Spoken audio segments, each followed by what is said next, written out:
Good morning, my angels. So, yan, magandang umaga sa inyong lahat, my angel. Ako ay papasok na at yan, medyo maaga tayo ulit.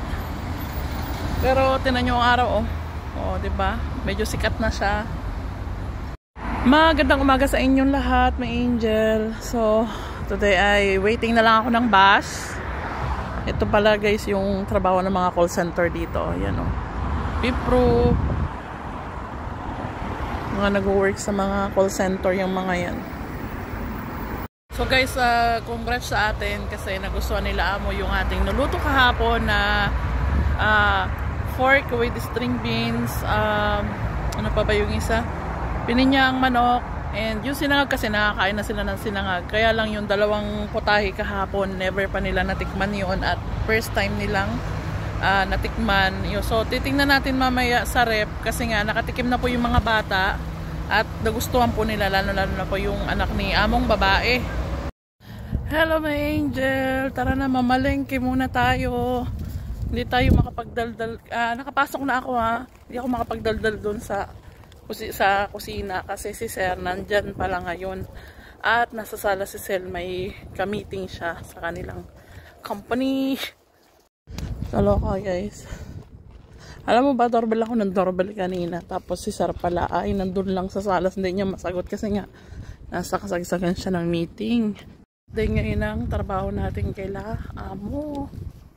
So may angel, nandito na pala ako sa Mega. At yan, ano ba ang lulutuin natin? So ito na lang naisip ko guys. Mag-pilay na lang tayo. Yung para bang nabibili sa McDonald's.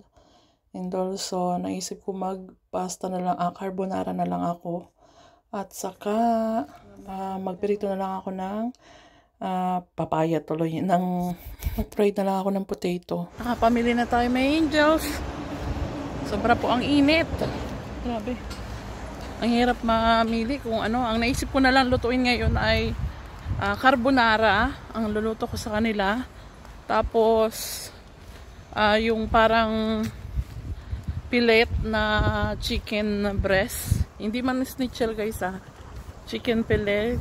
Tapos isa pang naisip ko.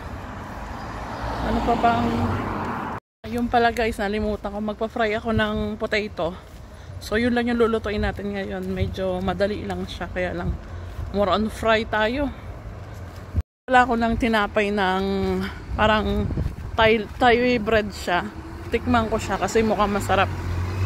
So may angel, nandito na po ako ngayon sa bahay nila amo. At yan po yung lulutuin natin. So bumili rin ako ng extra pasta sauce kung sakali magbago ang aking isip.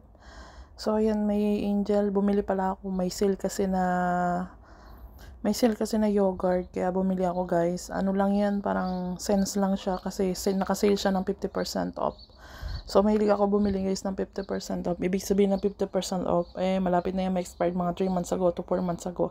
And also, bumili rin ako ng tinapay na yan guys. Parang Thailand na bread siya na lasang bawang.